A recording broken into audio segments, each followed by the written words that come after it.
আজকে দেখাবো সেই মিষ্টির ব্যক্তিটির পাঞ্জাবি যে তার পাঞ্জাবির অর্ডারটা করে উধাও। যেহেতু আমি অ্যাডভান্স ছাড়া অর্ডারের বুকিং নেই না, তাই অন্যান্য অর্ডারগুলোর মতো এটাতেও পেমেন্ট করা ছিল। আমি নাম সার্চ করি, ডিপি দেখে ওকে খোঁজার চেষ্টা করলাম, কিন্তু বাবুর টিকিটিও খুঁজে পেলাম না। এদিকে বাবু পেমেন্ট করে উধাও। ভারী চিন্তায় পড়ে গিয়েছিলাম। হঠাৎ করে এসে যদি বলে আমার পাঞ্জাবি, কি বলবো? তাছাড়া ওর আইডিতে সেই ডিজাইনটা আছে যেটা ও নেবে। পাঞ্জাবি বানানোর আগে আমি সবার আইডিতে গিয়ে চেক করি কি নেবে না নেবে, কি বলেছে সেটাও তো করতে পারছি না।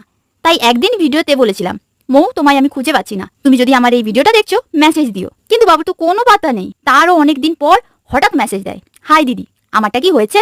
এটা দেখে কি যে শান্তি বলেও বোঝাতে পারবো না। আসলে আমি সবকিছু ডায়েরিতে লিখে রাখি, তার সাথে পেমেন্টের একটা স্ক্রিনশটও নিয়ে থাকি। কিন্তু ওকে খুঁজে পাবো কি করে? ও তো ওর ডিপিও চেঞ্জ করে দিয়েছে। আর নামটা এমন মিষ্টি ভাবে লেখা, ভাই সাহেব কোনো দিনও খুঁজে পাবে না। যাই হোক, ও খুব সুইটস একটা বনু, বিহেভিয়ার খুবই ভালো। ইয়ার এমন ভাবে বলছি বলে প্লিজ রাগ করো না। ও জানায় ওর পাঞ্জাবিটা খুব সুন্দর হয়েছে, ওর তো খুব পছন্দ।